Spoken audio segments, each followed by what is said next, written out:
welcome to Sometimes We, a podcast by the Sometimes Island, and sometimes we do stuff. And sometimes we don't. Sometimes we're just so tired. Yeah. We just don't want to do anything.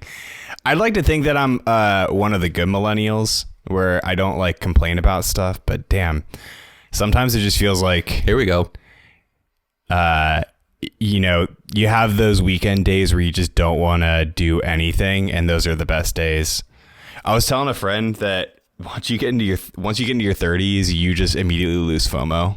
Yeah. They were texting me. They were like, so what are you up to? This was last night. I was like, man, I'm folding laundry.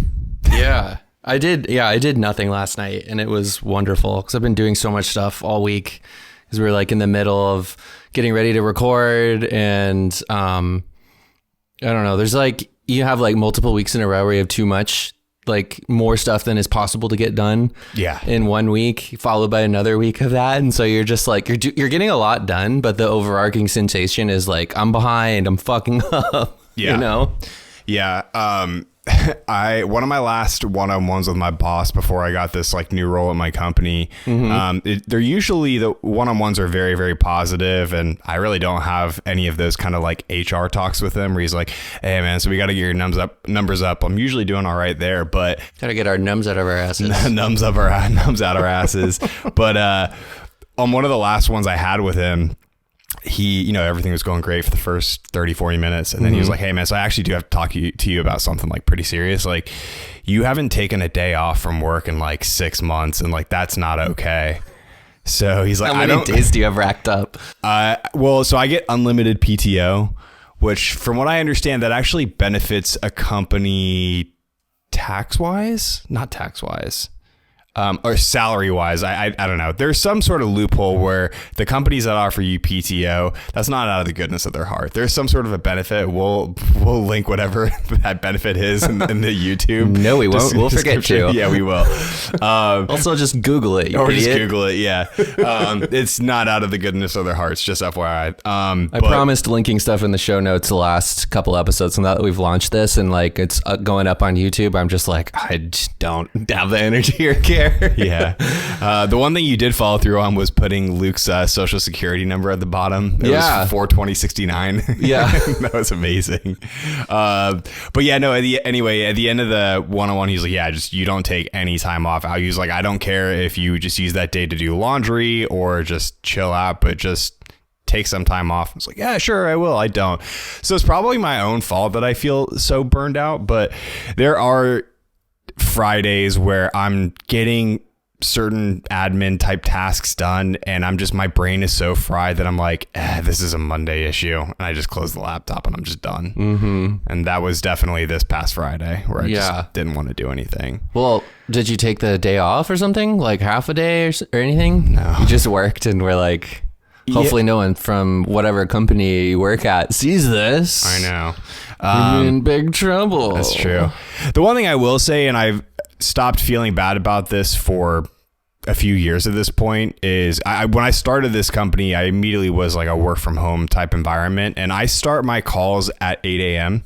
because I feel like if I didn't have that policy of mine that I instituted, I would just sleep in until 10 a.m. and I would just be probably what a lot of people think is a work from home employee.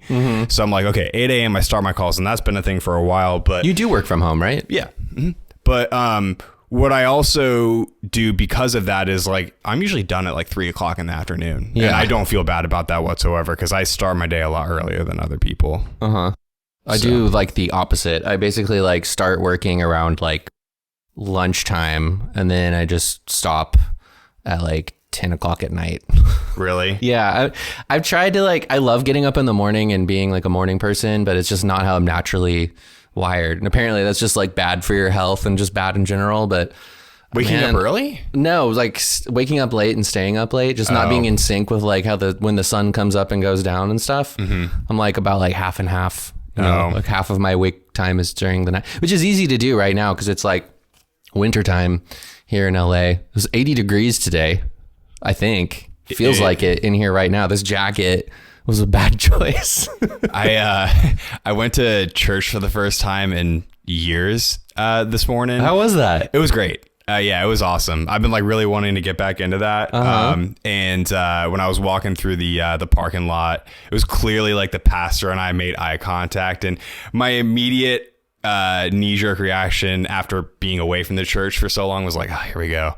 But he couldn't have been like nicer dude, and just like down to earth. And when he kicked off the sermon, he was like, well, all right, well, happy like championship Sunday. And he used like a whole bunch of football analogies to like start this thing. I was like, I love this guy. Yeah. Did you guys already know each other or something? No, he just kind of made eye contact with me, and I saw that he had like his little earpiece kind of hanging down with his microphones. And he was like a little sweaty from the first session in the day. So I was like, this is definitely the pastor. His first set. He scoped me out. He smelled fresh blood.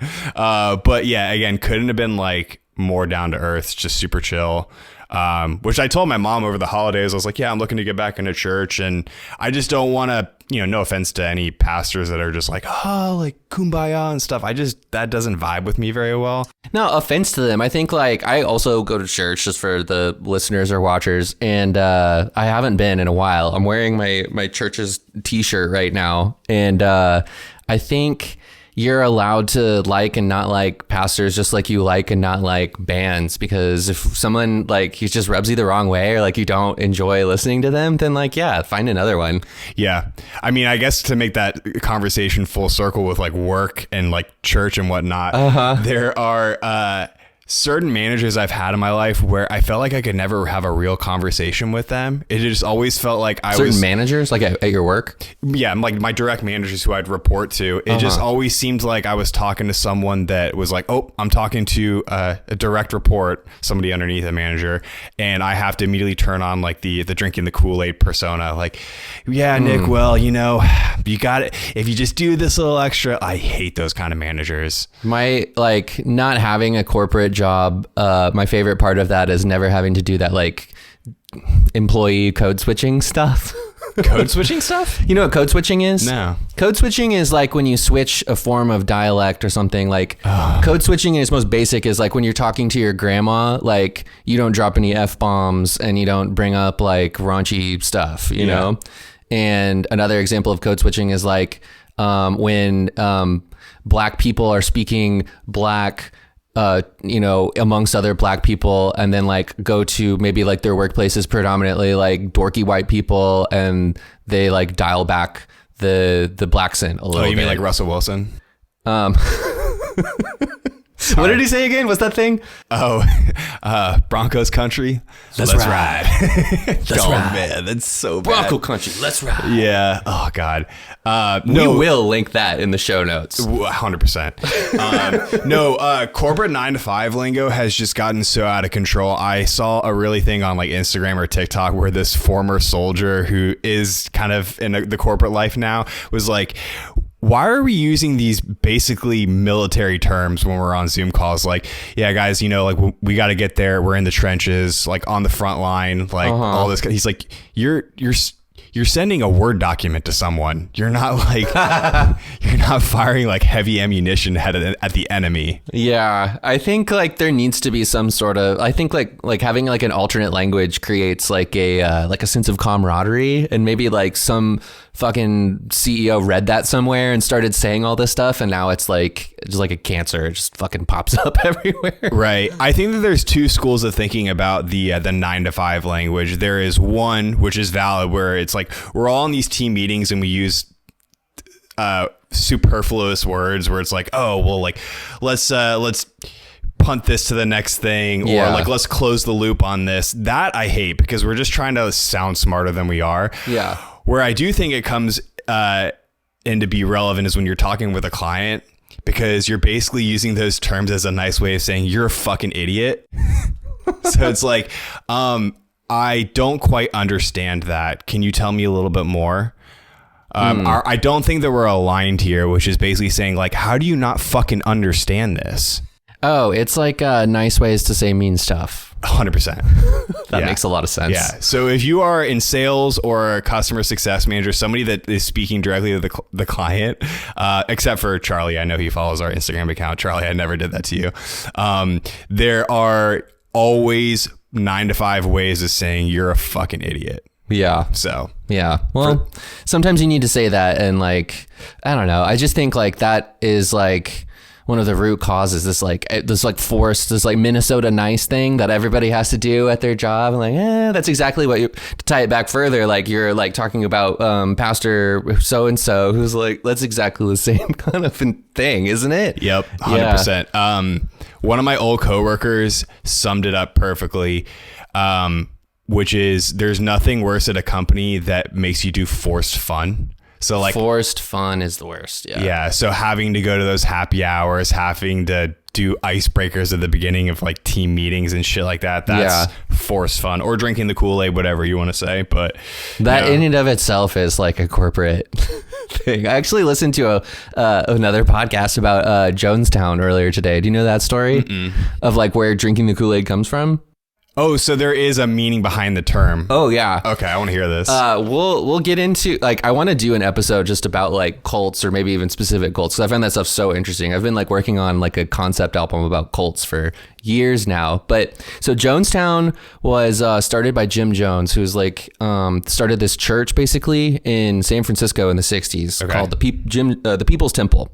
So Jim Jones and the People's Temple, like they got this like following together and did a lot of like the typical cult stuff of like, you know, just give us all your money and cut off contact with your family and friends and loved ones. And, you know, the only important thing is like what we're doing here. And, oh, by the way, Jim Jones, he's God. And then they moved down to Guyana, which is like a country on the northern end of South America, like on the Caribbean. Yep.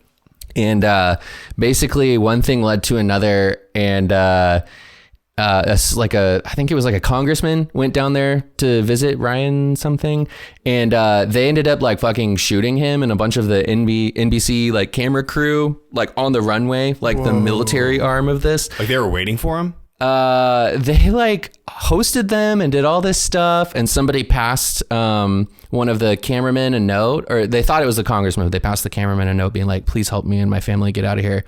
And up until that point, they had been like, wow, everything seems like pretty great down here at Jonestown, which is Jim Jones's new city that they built in Guyana. They moved down there and like built this whole thing. They're like, it's going to be this beautiful paradise. It's going to be like, you know, awesome. And they get there and it's just like forced hard labor all day, every day, like rambling, like drugged up sermons for a lot of the night, a little bit of sleep, and do it over and over.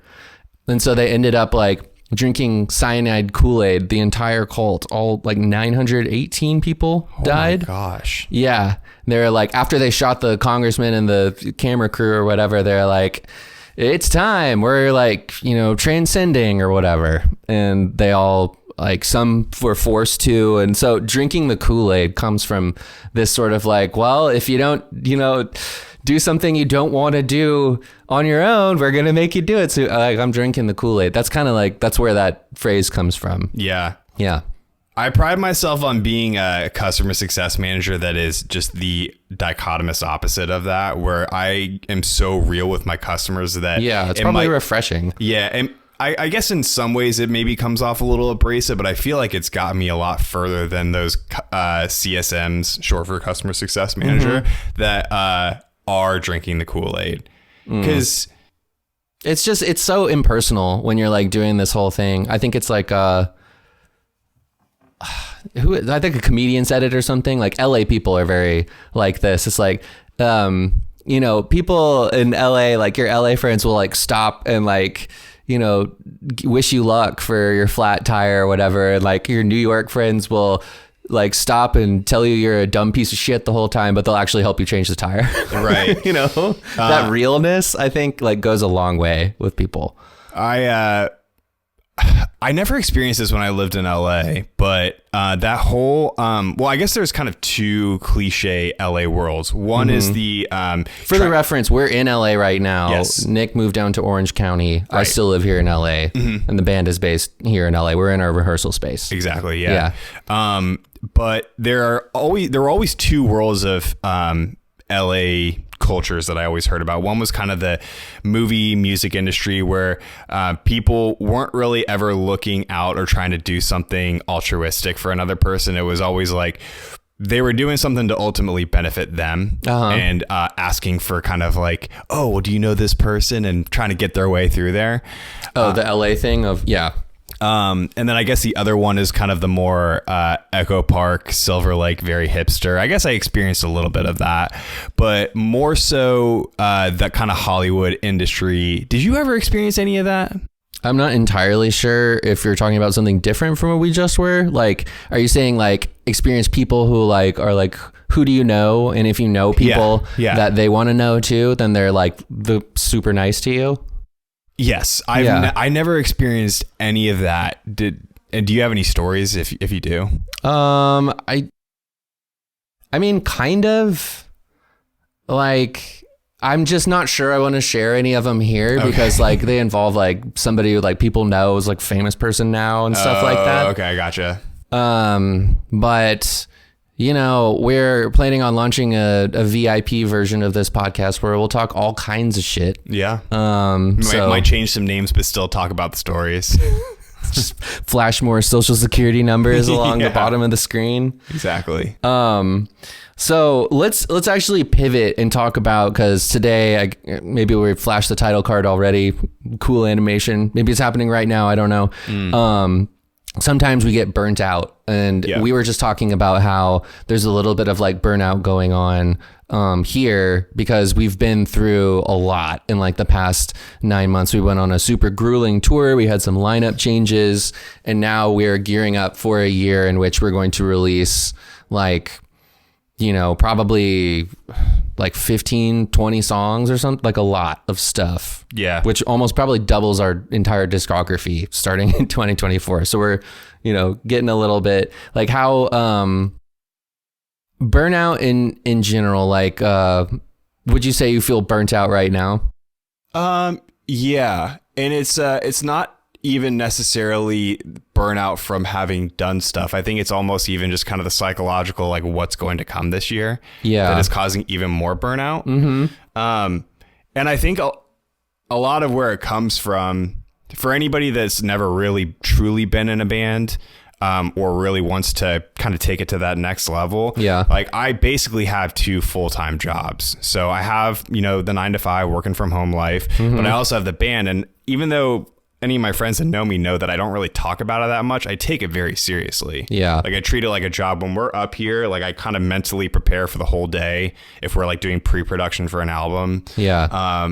And you know, drums is cardio basically. So, and if you're onboarding a guitarist, that's like you having to play the same songs over and over again. But, when you're learning a new album, it's physical and you're just trying to basically memorize stuff on top of the fact that you've just had a Monday through Friday of working that, you know, after so many weeks of that, you're just like, I am just so tired all the time. So that's why like I make the reference, like my dad's a doctor and he hates talking anything medicine when he's home. He doesn't want to watch doctor shows. Yeah. And I never really understood that. I'm like, oh, well, if you love it, why don't you just be consumed by it? Yeah. You know? So I was telling you via text the other day, sometimes when I'm like not doing this or preparing mentally for learning a song, I don't want to have anything to do with music. Yeah. Like, which sounds so sad, but I kind of just need like a day or two to just like not think about it. I don't think that sounds sad. It was actually the sequentially, like the episode we released previous to this, we were talking about how that if the Sometimes Island like ceased being a band or like doing band stuff, you probably wouldn't move on to another band. You would just like do something else entirely. Yeah. Like I would probably need some sort of like a little like break or like reframing to figure out what I would do next. I would keep doing music, but personally, but like, yeah, I think it's like a mental kind of thing. And then not knowing what's coming next was like I think it's probably easier to get burnt out, like steering a ship the way that we are with this band versus like if we were like fucking coal miners. Because it'd be like, well, I know we gotta like work and go to the coal mine and it's dangerous and then come back, but like there's something a little more like predictable and thus less mentally disturbing, provided you aren't like in the 1800s pre-union, pre-weekend, like 16 hours a day every day of the week for the rest of your life kind of thing. Yeah. You know, I think knowing what's coming next is like really important for our brains for whatever reason. Yeah. And, you know, kind of the more extreme end of that is like if things were to end, or, you know, if I realized maybe I couldn't tour as much because of my job, I almost compare it to there's a scene in that movie Shawshank Redemption with like Morgan Freeman, and it's a prison movie, and there's a scene where this guy never heard of it. Yeah, there's a scene where this guy who's been in prison for so long finally gets released, and leading up to his release he was kind of like agitated and freaking out, and then when he got out he like didn't know what to do with himself. I won't spoil it, but that's kind of how I would feel if I were to completely stop music altogether, because it really does become like your identity. Yeah. So if you were to stop, it's like, what hobbies do I have? Yeah. You know, I think it, by doing something like, I noticed this when we go on tour, that like when I'm on tour near the end of a tour, all I want is for the tour to end. And I hate it because it's like, you're never rested. You're never not hungover, at least a little bit. You're always like stressed out and tired, and then I get home and I just enjoy doing nothing for a while, kind of like this weekend it sounds like we both had. Yeah. But then after a while it's like I don't notice when I'm bored. I notice when I'm you know, like tired and hungry and angry or whatever when we're on tour. That's easy to notice. Yeah, it's hard to notice being bored. And then after about 2 or 3 weeks I'm just like, you know, colors just they seem like dimmer. Like it just feels like one day and another day I'm like, oh yeah, I'm like fucking bored. This is why I love like doing crazy shit in music, like going on tour and like killing ourselves to make this happen, because I think the alternative is like a little more like insidiously like just like blah. You just wake up and be like, oh no, a year went by. It almost seems like we are so immersed in this world that anything outside of it just feels like civilian life. I mean, yeah, a little bit. You know, not to sound pretentious or anything, but it's just kind of like you are part of this world, whether you're successful at it or not. If you're really doing it, it just feels like you have this lifestyle that not a lot of people have access to. Yeah. You know? I think it's just sort of like I had to learn how to like turn on and turn off, and didn't really have that, because I would agree with that entirely. But I think that like, it's not like civilian life, because you can't just like, when you're serving in the military, just, you know, put on shorts and a t-shirt and fuck off and go to Carl's Jr. or something. Right. And then come back and put it all on. Like you're like on duty, and, we can go off duty whenever we want. And it takes some effort to like be like, I'm not going to think about music. I'm just going to veg out. I'm going to like watch a movie or like go on a hike or whatever. And it's something that like people, you know, who are like fans or like care, they never want to see when you're turned off. They want to see like the turning off and like, what do you do normally? But like in their minds, you're always that like image of yourself that you're projecting, that you have to do in music. Like, you know, record labels aren't signing people right now. They're like just looking at the analytics of people who are popping off on TikTok, and they're like, okay, we could put some money behind this and, you know, make more money from it. Kind of like, you know, like a analyst would with the stock market.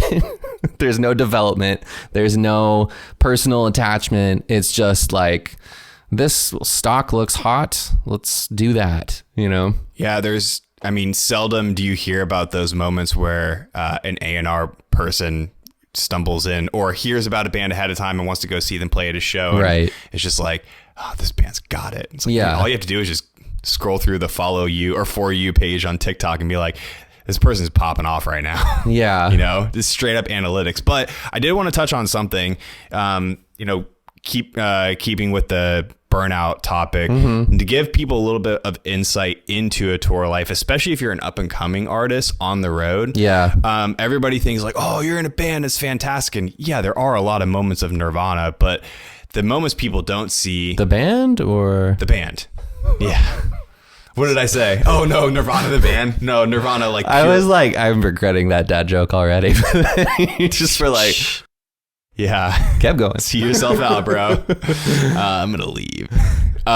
Yes, there are fun moments and there are moments that suck on tour. But you have almost this hadn't like explanation of what it's like in the day, like let's do a show day when we're on the road. You have this really good explanation of, for anybody who thinks that it's like, oh, you guys just like party all the time and it's great or whatever. You have this incredible explanation of like what it's like when we're having to travel and play a show in a day. What is that? Yeah. Oh yeah. It's just the schedule. It's like you wake up at like probably an hour before you need to leave, which can be as early as like 6 a.m. And then you hit the road and you drive. And if you're lucky, you'll have time to check in to the hotel. Check-in time's always at like 3, sometimes it's at 2. And you'll get this like amazing little hour of where you don't have to do anything else. Because after that hour is done, you have to go to the venue, you have to load in, you have to do sound check. And then you have like 2 or 3 or more hours of like hurry up and wait, where it's like you could go back to the hotel or you could just hang around the venue. So you kind of just do something in between that's neither. And then you play the show and you do the merch table stuff, and then you load out, and then you have like a drink or something if you want, and then you're back to the hotel and you go to sleep at like somewhere between 11 if it's like an early weekday show, or like 3 in the morning if it's like a weekend one. And then you wake up and you do that over and over and over, of having 1 hour of like, do whatever you want time. Yeah. For a month. And look, there are like, there are days on tour where, you let loose a little bit. Like, I mean, you could do it a lot easier if you were just not drinking at all. And like, sometimes you like go back to somebody's house party until the sun comes up. Like, yeah, we could not do that. And our lives, it would be easier. But like, I mean, you're on tour. Yeah. And the more you tour, the more you make friends in those cities. Yeah. And that's like their 1 or 2 moments per year where they get to see you. Yeah. So like especially in Tulsa, we have like so many friends in Tulsa of all places. Yeah. So that's like our one time, or their one time to like really hang out with us. And we're like, well, we're not going to just be like reclusive and dip out. But I thought you were gonna say that's their one time to have fun out of the year because they live in Tulsa. Tulsa's actually awesome, but that's where I thought you were going. I was like, yes. Yeah. Side note, one of the tallest building in America is planned to be built in Oklahoma City, Oklahoma. Oh, really? Is it does Chesapeake Energy, do they still sponsor the Oklahoma City Thunder, their arena? I don't know. I don't know the whole story. Somebody from Oklahoma will know this, but there's like, it's a topic for another podcast. But I didn't know that. But it kind of like isn't that surprising to me, because there's some sort of weird inferiority thing going on. Oh, you mean like with Oklahoma, Texas? Maybe. I mean, no, there's just a lot of like hatred and vitriol between like the Sooners and the Longhorns and college kind of stuff. But I don't know. There's just something going on with like Oklahoma City is a cool place, and it's like, why haven't more people realized that it's a cool place? And so I think there's like an awareness of that. And I think Tulsa, there isn't like an awareness of either, and that's what makes it cool. Yeah, I agree. Tulsa, people always, the one thing they usually ask me is like, what's your favorite city on tour? I would say for me, it would be, I like Austin, obviously, is my number one. Yeah. You're from there. I've played probably more shows in Austin than you have. We talked about this once, which is kind of crazy. Maybe. Yeah. Because of South by Southwest. Because of South by Southwest. I cheated a little bit because I played like 4 showcases there. But that's... Well, then we can count like all my high school band shows, and okay, I'll have you beat. All right. Well, then you got me beat. You and I have played Austin probably more than any city. Have you ever covered Chop Suey by System of a Down at a house party full of crazy high schoolers? This sounds incredible. Well, you are also a crazy high schooler? Mosh pit. Yeah. So Austin's number 1. I do always love going to Seattle. Seattle's really cool. I love Seattle. But then Tulsa is just, I think it's just because we just have so many friends there now. Yeah. But kind of rounding off the insight into the day in the life of being on tour, I wish I would have a camera of that one free moment around like 3 or 4 o'clock in the afternoon. Yeah. Where people that would be our one moment to like just start drinking and get ready for the shows. But it would literally just be a POV of us just like all not talking and just scrolling on our phones, because that's the one time we chins to chests. Yeah. Lean up against the wall on the hotel bed. Just doing this. Probably in our boxers and our shirts, because you just get comfortable being semi-naked around. The way, yeah. So this band, we don't have a tour. We'll get into this on the tour episode, but we don't have a tour bus, and we sleep to 4 dudes to a room, 2 queen beds. So it's just we kind of rotate partners. Nick likes to be by the AC. Yep. There's a whole bunch of stuff, but yeah, I think like time-wise, we're approaching the end of this episode. We didn't really talk about being burnt out all that much, but that's cool because it's kind of a depressing topic anyway. Yeah, I think that we did touch on it probably a lot more than we think, but we were actually kind of positive about it. Yeah, I was gonna be like, oh, like what are our methods for like overcoming burnout? And like the whole thing just started feeling very like what we were talking about in the beginning of the episode. Like, let me just like shoehorn this bullshit in here like a corporation would, you know? Moral of the story, if you're in a band and let alone have a full-time job and you're in a band, you're going to get burned out, but like, so the fuck what? Like, you know, just keep doing it. You know, it basically being a musician or an artist, it's a vocation. Yeah. If you treat it as such, you're going to get burned out, but you just keep doing it. So yeah, I mean, there's like a rhythm and a cycle to things, and taking a break is definitely one of those that's important. So, you know, thank you for joining us on the Sometimes We podcast. Follow us on Instagram, follow us on TikTok. Those links are below in the captions. Smash that subscribe button, like this, do all the stuff. It'll help us a lot because we're just getting this started and we're not really marketing it. As you can probably tell, this has like fucking 10 plays or 2 plays or something. Yep. But that's cool because this is real and this is like for you, watcher and listener. And if you aren't watching this podcast and you're just listening, check it out. Where it's on YouTube. This is how I was born. I said YouTube. Yep. Yeah. Nick, do you have like a sign off? Do you have anything? I don't. We're still working on that kind of stuff, but it'd be fun to watch that, like come back to this and watch it go. Because I fucked up the intro. I wanted to say, hi, welcome to, this is Sometimes We, sometimes I'm fucking it up again. I don't know. We'll think of something creative. But until then, love y'all. Thanks so much. And we'll talk to you soon. And maybe my voice will crack every single time I say goodbye. Bye. See ya.